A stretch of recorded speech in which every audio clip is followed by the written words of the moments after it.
नमस्कार, मेरा नाम आभा रानी है और मैं एल&टी कॉलेज में डिपार्टमेंट ऑफ होम साइंस में असिस्टेंट प्रोफेसर के रूप में कार्यरत हूँ।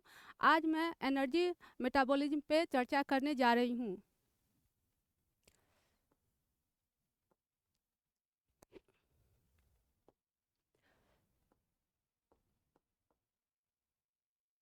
एनर्जी मेटाबॉलिज्म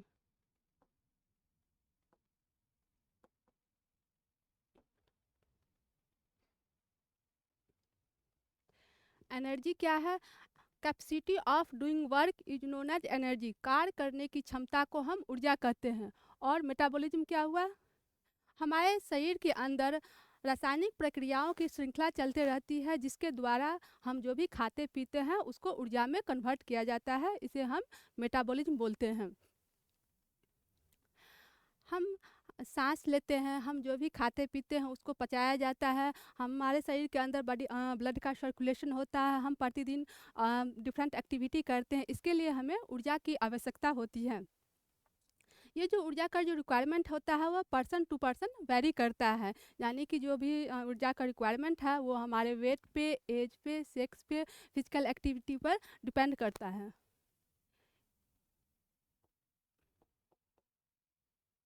एनर्जी रिक्वायरमेंट्स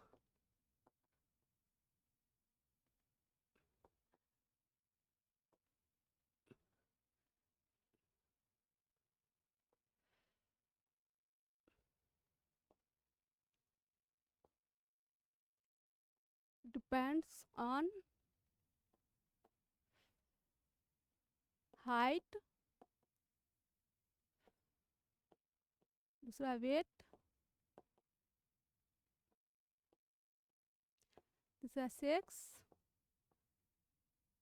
चौथा एज एंड फिजिकल एक्टिविटी।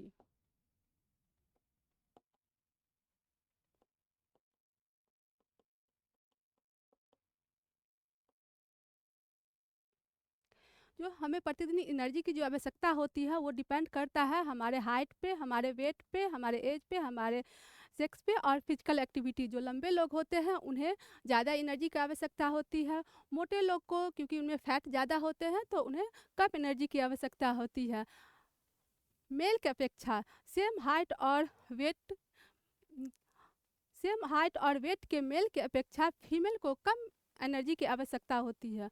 उसके बाद एज है, जैसे जैसे हमारा एज बढ़ता है तो हमारा मेटाबॉलिज्म स्लो होते जाता है और हमें हमारी जो एनर्जी की रिक्वायरमेंट है वो कम होती जाती है। उसके बाद है फिजिकल एक्टिविटी। जो लोग ज़्यादा फिजिकल एक्टिविटी करते हैं उन्हें ज़्यादा एनर्जी की आवश्यकता होती है, बशर्ते जो कम फिजिकल एक्टिविटी करते हैं।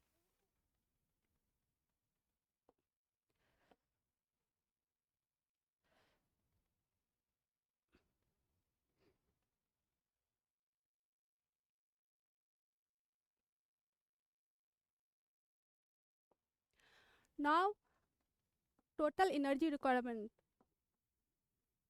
Total energy requirement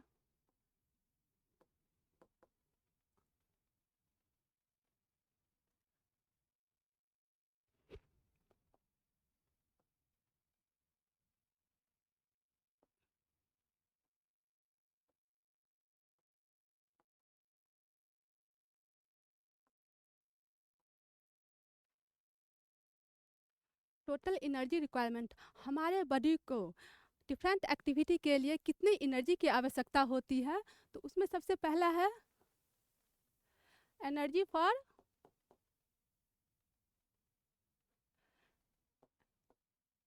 for basal metabolism.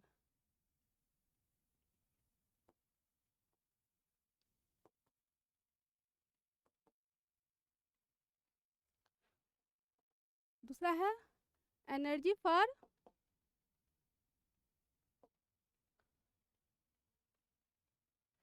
Physical activity.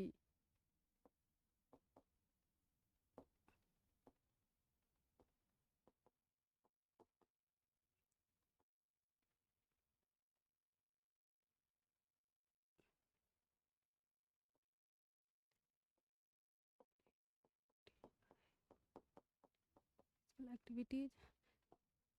तीसरा है एनर्जी फॉर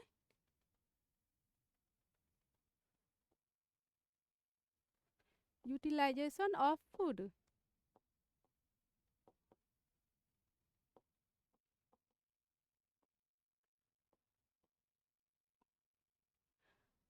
एंड चौथा है energy for rapid growth and repair. हमारे शरीर को प्रतिदिन 4 कामों के लिए एनर्जी की ज़रूरत होती है। सबसे पहला है energy for basal metabolism. Basal metabolism क्या होता है? एनर्जी नीड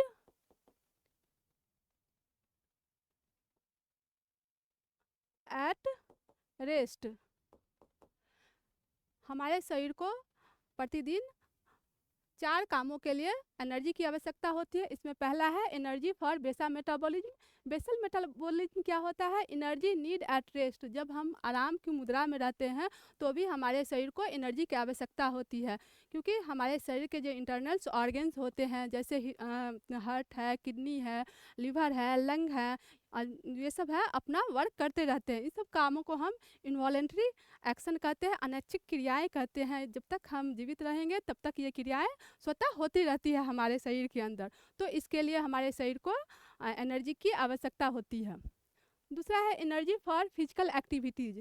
फिजिकल एक्टिविटी क्या हुआ? फिजिकल एक्टिविटी होता है बॉडी का मूवमेंट, जो हमारे स्केलेटल मसल्स के द्वारा जो हमारे शरीर का जो मूवमेंट होता है उसे हम फिजिकल एक्टिविटी कहते हैं। जैसे हम सो के उठते हैं, ब्रश करते हैं, खाना खाते हैं, पढ़ते हैं और कपड़े धोते हैं, बर्तन धोते हैं, ऑफिस जाते हैं, खेलते हैं, कूदते हैं, चलते हैं, ये सब जो है वो फिजिकल एक्टिविटी में आते हैं। इसका तीसरा है energy for utilisation of food. जो भी हम खाना खाते हैं तो उसका क्या होता है? उसका डाइजेशन होता है, ऑब्जर्प्शन होता है, एसिमिलेशन होता है।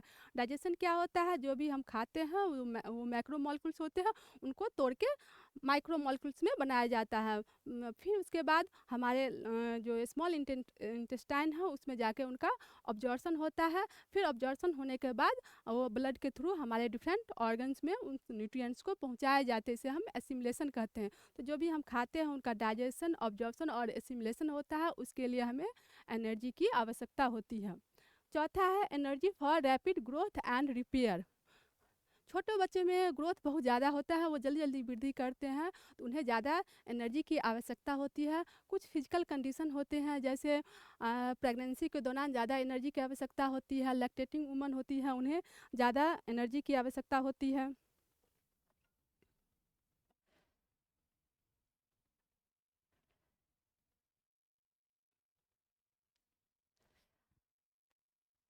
एक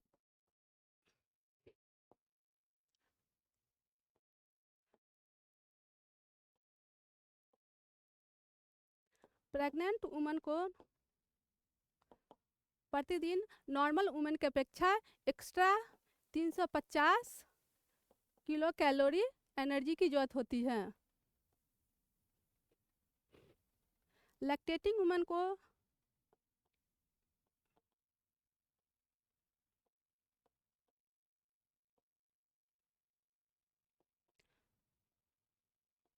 प्लस 600 किलो कैलोरी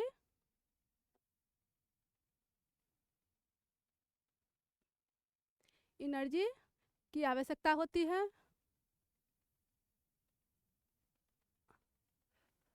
पहले 6 मंथ में फर्स्ट फर्स्ट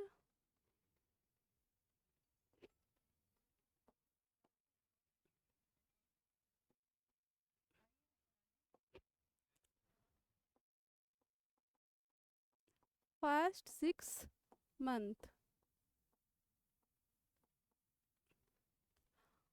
और 520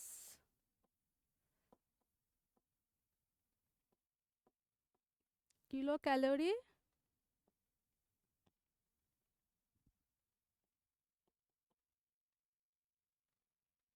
एनर्जी सेकंड 6 मंथ।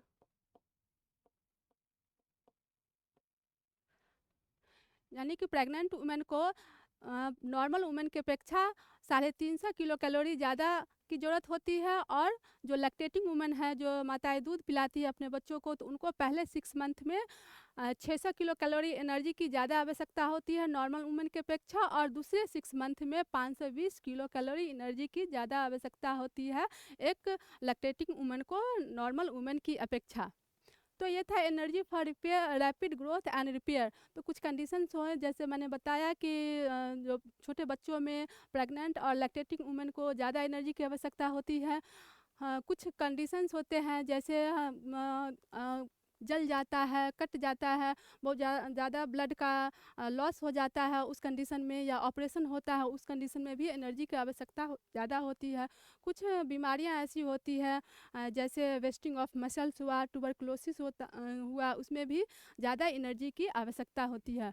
तो हमारे शरीर को इन 4 कामों के लिए एनर्जी की आवश्यकता होती है। इसमें पहला है एनर्जी फॉर बेसल मेटाबॉलिज्म, दूसरा है एनर्जी फॉर फिजिकल एक्टिविटी, तीसरा है energy for utilisation of food, और चौथा है energy for rapid growth and repair.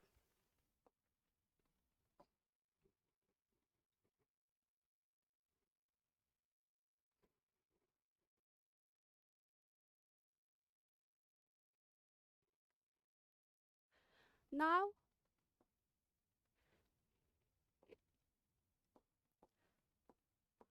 How many calorie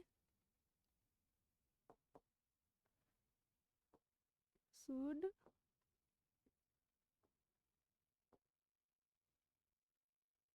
we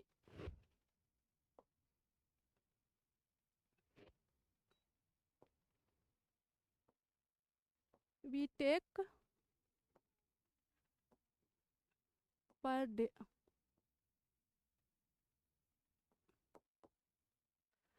अब है हमें प्रतिदिन कितना कैलोरी लेना चाहिए, how many calories should we take per day. तो एक रफली मैं बता दूं, हमें प्रतिदिन 25 से 35 kilo calorie energy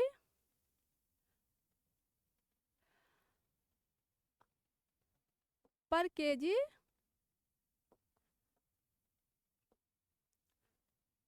body weight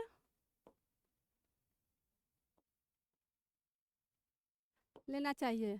हमें प्रतिदिन 25 से 30 किलो कैलोरी एनर्जी पर केजी बॉडी वेट के हिसाब से प्रतिदिन लेना चाहिए। यानी कि किसी व्यक्ति का वजन 50 केजी है, तो उसे प्रतिदिन 50 इंटू 25 से 35 equal to 1250, 1750।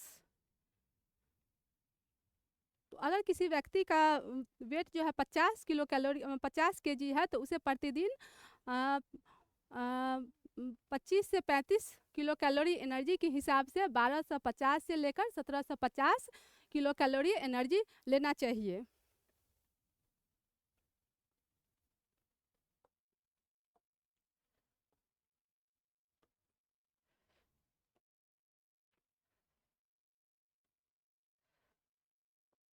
Now energy balance.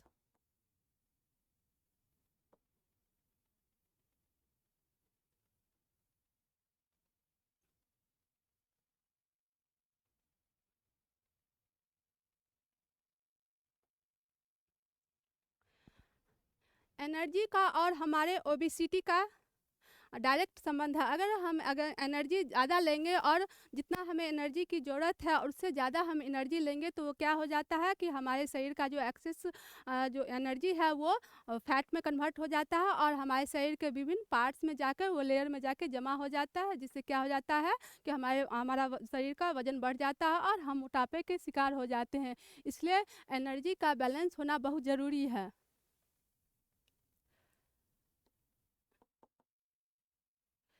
Energy intake equal to energy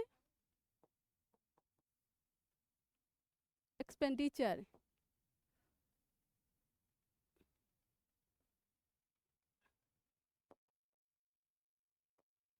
equal to ideal wait.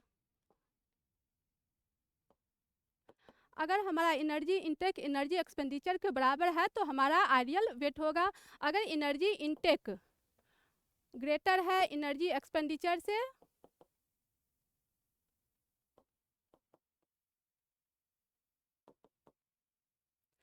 तो हम ओबेसिटी के शिकार हो सकते हैं।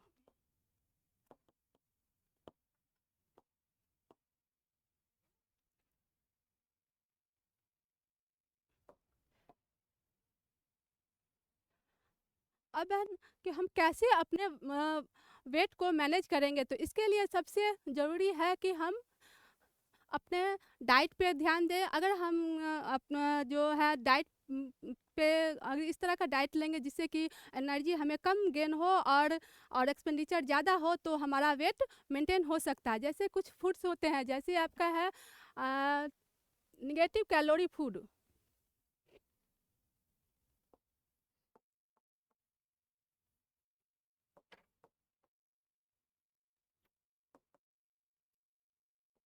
Food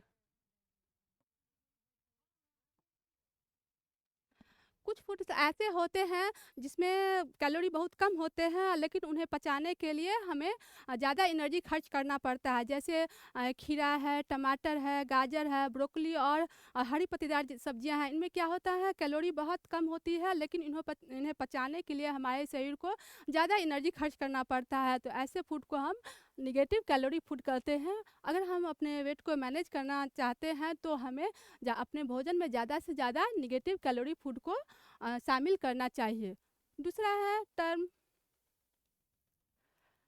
empty calorie food.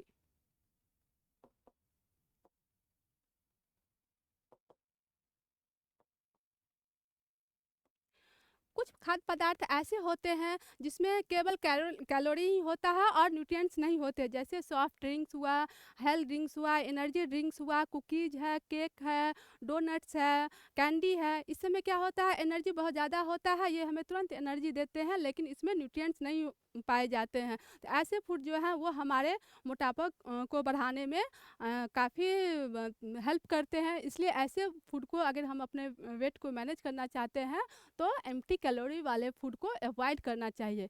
इसके अलावा वेट मैनेजमेंट करने के लिए हम और भी कुछ उपाय कर सकते हैं। जैसे कि जो भी अगर हम खाने से पहले अपने खाने में सैलेड या नट्स का उपयोग करें तो उससे क्या होगा कि हमारी जो भूख है वो थोड़ा बहुत शांत हो जाएंगी और हम मेन खाने को कम खाएंगे। साथ ही साथ हम क्या करेंगे, जो हम 3 मेगा मील्स लेते हैं उसकी जगह पे हम 6 मेगा मील्स लेंगे। तो उससे क्या होगा, जो हमें शरीर को हमारे शरीर को एनर्जी भी मिलती रहेगी और उस खाने को पचाने के लिए हमारे शरीर को एनर्जी खर्च करना होगा। इसलिए हमें 3 खाने के जगह पे हमें 6 बार थोड़ा थोड़ी मात्रा में खाना खाना चाहिए। इससे क्या होगा, हमारे शरीर को ऊर्जा भी मिलती रहेगी और उस खाने को पचाने के लिए हमारे शरीर को ज़्यादा वर्क करना पड़ेगा और हमें ज़्यादा एनर्जी खर्च करना होगा।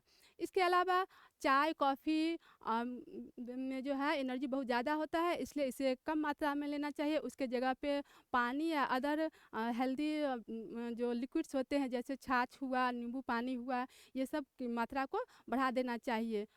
अपने खाने में फाइबर की मात्रा को ज़्यादा लेना चाहिए। फाइबर ज़्यादा लेने से क्या होता है कि हमारा पेट भरा-भरा लगता है और हमें भूख कम लगती है।